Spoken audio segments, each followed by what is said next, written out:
Eh bien, bonsoir à tous les amis, supporters, supportrices parisiens, parisiennes, supporters, supportrices d'autres clubs, amoureux, amoureux du football, bienvenue à vous. Les amis, je suis très content, très heureux de vous retrouver pour une petite vidéo Mercato.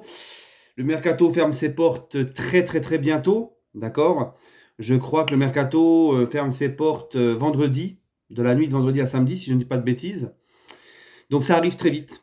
Ça arrive très vite et personnellement, moi j'ai hâte parce que oh, le Mercato, c'est saoulant. C'est saoulant le Mercato, tu vois, tu sais plus sur quel pied danser. Un jour, le joueur, il vient plus au PSG. Un jour, la piste, elle est relancée. Un coup oui, un coup non. T'as 40 000 noms qui sont annoncés. La plupart, c'est pas vrai. C'est fatigant. Ok? Vivement qu'on puisse vraiment commencer la saison, qu'on ait une idée sur notre effectif. Et basta. Voilà. Bref, en tout cas, là, ça bouge du côté des départs, du côté du PSG. Il y a le petit Ilyas Ousni qui a été prêté au Havre.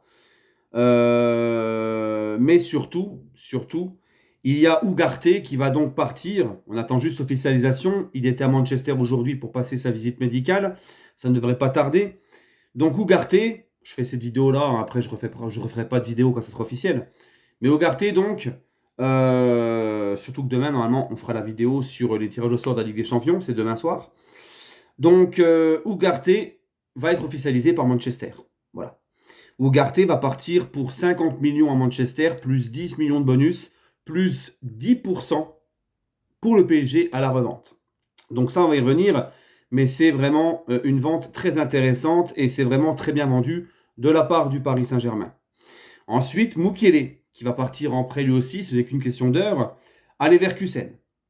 Lui, sans option d'achat. Mais par contre, avec Leverkusen qui prend l'intégralité de son salaire, donc ça aussi, c'est quand même pas mal, ok, pour notre masse salariale. Donc maintenant, je voudrais parler du premier nom évoqué, Ugarte, les gars. C'est vrai qu'on s'était tous attachés, nous les supporters du Paris Saint-Germain, à Manuel Ugarte. Début de saison, Tony Truant, il nous a tous choqués. Il a mouillé le maillot, il a tout donné, même s'il y a eu un coup de moins bien, notamment depuis le match face à Newcastle quand on perd 4-1 et qu'il prend le bouillon dans un milieu où, je rappelle, un milieu à deux, où il n'y avait que lui et Zaïre Emery, il me semble. Ensuite, on a eu du mal, il a eu un petit coup de moins bien, et petit à petit, Luis Enrique l'a enlevé du 11, jusqu'à quasiment presque ne plus jouer en deuxième partie de saison. Rares étaient les fois où on le voyait. Et on a vite compris très vite que Ugarte, qui, comme je vous l'ai dit à la base, Ugarte, c'était un transfert qui a été fait avant l'arrivée de Luis Enrique, qui était déjà en négociation avancée, avant l'arrivée de Luis Enrique. Luis Enrique n'a pas dit non à sa venue, mais c'est pas pour autant que c'était un joueur voulu par Luis Enrique. Mais Luis Enrique s'est dit, ok, pas de souci, vous avez déjà négocié, on verra. Mais il n'avait pas mis son veto sur lui, sinon il ne serait pas venu du tout. Ok. Mais on s'est rendu compte très vite qu'il ne faisait pas, il ne rentrait pas dans les plans du Enrique, et je pense qu'il ne correspondait pas à ce que lui demandait Luis Enrique. Donc il a quasiment pas beaucoup joué. Tu l'as payé 60 millions au Sporting pour lever l'option d'achat. Mais là, tu arrives à le revendre 50 plus 10 et 10% à la revente quand il sera revendu par Manchester. Donc là, franchement, tu arrives à le revendre quasiment au même prix que tu l'as acheté. Pour un joueur qui était indésirable cette année. Il a été mis de côté, il n'est même pas dans le groupe. Luis Enrique veut son départ depuis ce mercato. Donc il était dans la liste des indésirables, dans la liste des joueurs qui sont transférables. C'est un joueur qui n'a pas beaucoup joué en deuxième partie de saison. C'est un joueur qui, dans l'ensemble de la saison, clairement, ne peut pas parler de réussite. Tu arrives quand même à le revendre au même prix que tu l'as acheté, quasiment. Donc ça, les gars, c'est un super coup réalisé par le Paris Saint-Germain. Ok? C'est un super coup. Et vous voyez, petite parenthèse, puisqu'on parle d'Ugarte, quand je vois beaucoup de gens, j'entends beaucoup de gens qui disent que les supporters du PSG, on est des ingrats, on ne respecte pas les joueurs, etc., etc., on est des supporters à la noix, et blabla. Ugarte, c'est un mec qui n'aura fait qu'une saison au PSG, comme je vous l'ai dit dans l'ensemble, c'est pas une saison réussie. Au bout d'un an, il est déjà indésirable, il va quitter le PSG, il n'aura pas marqué le Paris Saint-Germain de son empreinte. Mais malgré tout, il va partir avec le respect de tous les supporters du PSG. C'est unanime, t'as qu'à voir juste les messages sur les réseaux concernant son départ de la part des supporters du PSG. Ils le remercient tous et ils ont tous du respect pour lui. Et moi aussi, bien évidemment. Pourtant, c'est un mec, comme je vous l'ai dit, qui n'a pas marqué le club de son empreinte. C'est un mec qui ne sera resté qu'un an. C'est un mec qui n'a quasiment pas joué en deuxième partie de saison. Ses matchs avec le PSG se comptent sur le bout des doigts. Et pourtant, il part avec le respect du PSG, des supporters du Paris Saint-Germain. Pourquoi? Parce que c'est un mec qui n'a jamais triché sur le terrain. C'est un mec, même quand ça a été difficile, quand Luis Enrique l'a fait moins jouer, ne faisait quasiment plus jouer, que là, il a été mis à l'écart jusqu'à son transfert de Manchester, c'est un mec qui n'a pas fait aucune vague, zéro vague. Et il est resté professionnel jusqu'au bout, au point où on entend des rumeurs qui disent que à l'entraînement, même là encore jusqu'à aujourd'hui, jusqu'à hier, il se donnait à 200%. C'est un mec qui est resté professionnel, respectueux du club. Il n'a pas fait de vague quand ça allait moins bien et que ça n'allait pas dans son sens. Et c'est un joueur, tu vois, malgré tout, qui part et qui va te laisser un énorme chèque, un chèque de quasi 60 millions, le prix de ce que tu l'as acheté. Donc oui, bah oui, quand tu fais bien les choses, quand tu respectes le club, les supporters, l'institution, même quand ça ne va pas dans ton sens, eh ben les supporters te respectent. Même si tu n'es resté qu'une saison et que tu n'as pas inscrit de ton empreinte le club. Voilà. Merci Manuel Ugarte. Et voilà. Ok. Il aura toujours notre respect. Maintenant, on va parler de Mukiele. Mukiele, les gars, bah écoutez, il va être prêt à Leverkusen. On le sait, ça fait un petit bout de temps que lui non plus n'entre pas trop dans les plans de Luis Enrique. On le voyait la saison dernière, Mukiele, pareil, parfois Luis Enrique lui a préféré Baraldo à gauche, lui a préféré très souvent Soler ou Zahir Emery à droite pour faire souffler Hakimi, ou quand Hakimi était blessé, ou à la CAN, ou quand il était suspendu. C'était très souvent soit Soler, soit Zahir Emery, alors que Mukiele est latéral droit. Hein.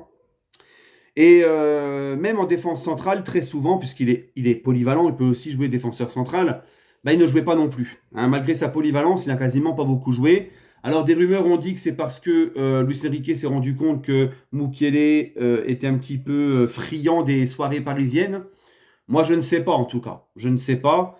Mais en tout cas, on peut aussi penser peut-être que, comme à Ugarte, le Mukiele, dans ce que demande Luis Enrique, dans le système Luis Enrique, ça ne l'a pas convaincu. Ça peut être aussi une explication. Toujours est-il qu'il quitte le Paris Saint-Germain, il s'en va du Paris Saint-Germain, il va être prêté sans option d'achat à Leverkusen. Leverkusen va prendre en charge 100% de son salaire. Donc ça, c'est très bien pour la masse salariale du PSG. Donc, s'il n'y a pas une option d'achat, peut-être qu'il y a l'intention du PSG de le récupérer l'année prochaine, de se refaire un peu la cerise à Leverkusen, ce qui pourrait expliquer que Luis Enrique le trouvait un petit peu trop tendre pour ce qu'il lui demandait, je ne sais pas. Bref, en tout cas, il n'y a pas d'option d'achat. C'est que le PSG compte peut-être le récupérer à la fin de saison. On verra. Mukiele, c'est pareil. C'est un mec qui, mentalement, n'aura jamais fait de vague. Moi, c'est un gars que j'apprécie par sa polyvalence, sa bonne humeur dans le groupe. Et le peu qu'il a joué, Mukiele, j'ai trouvé bon quand on a fait appel à lui. Ok. Et par contre, c'est une très bonne chose. Son prêt, Leverkusen qui va prendre 100% de son salaire, donc tu as déjà un gros salaire en moins, enfin un salaire en moins. C'est bien pour la masse salariale parce qu'il n'a pas non plus un petit salaire, Mukiele. Mais le petit X, c'est que là, je me dis que tu vends Mukiele, un joueur polyvalent qui peut jouer latéral droit, qui peut jouer défenseur central, eh ben, il va falloir absolument, j'espère, mais vraiment recruter derrière avant la fin du mercato. Parce que là, derrière, pour moi, tu es vraiment trop light. Tu as Kimpembe qui est blessé de longue date. Tu ne sais pas quand est-ce qu'il va revenir, si un jour il pourra revenir, et si bien même il revient, est-ce qu'il arrivera à retrouver son niveau, et quand est-ce qu'il retrouvera son niveau, s'il arrive à le retrouver un jour. Énormément d'interrogations sur Kimpembe, et plus le temps passe, et plus ça sent le roussi. Lucas Hernandez, blessé aussi pour la deuxième fois au genou. Donc là, il s'est fait le deuxième genou. Absent et forfait jusqu'à au moins 2025. C'est ce qu'on a appris. Donc, le temps qu'il revienne à son niveau, qu'il retrouve l'endurance, la compétition, ça peut prendre du temps. Donc voilà. Donc déjà, pas de Lucas Hernandez. Incertitude sur Lucas Hernandez. Incertitude sur Presco. Mukiele qui s'en va. Danilo sur le départ. Skriniar sur le départ.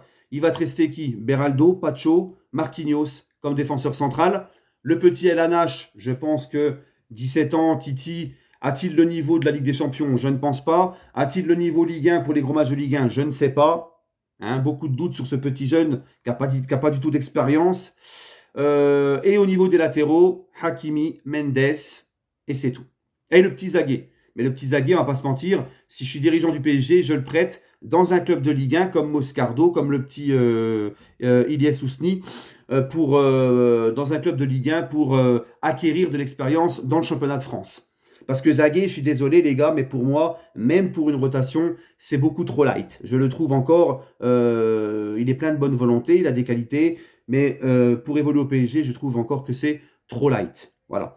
Donc là, je me dis, en fait, t'as que ce gamin-là, Mendes et Hakimi en vrais latéraux. Beraldo en solution comme latéral gauche, je suis vraiment pas fan, on le voit, il est pas bon. Pacho pour dépanner en latéral gauche, ok, à voir. Mais en tout cas, Beraldo ou Pacho sur un côté, tu te prives d'une solution défense centrale, t'en as déjà pas beaucoup. D'accord. Et là, tu te dis, si Hakimi ou Mendes se pète, là, ça devient chaud. À droite, pour la rotation avec Hakimi, Zahir Emery, c'est pas son poste. On le sait tous, à droite, il dépanne, mais c'est pas extraordinaire. Il est beaucoup mieux dans le cœur du jeu. Donc non, les gars. Là, je pense qu'il va falloir vraiment que le PSG recrute derrière. J'ai entendu parler du jeune Araujo de Benfica, qui est un vrai crack. On en parlera si vraiment il signe au PSG. Mais en tout cas, là, ça risque d'être.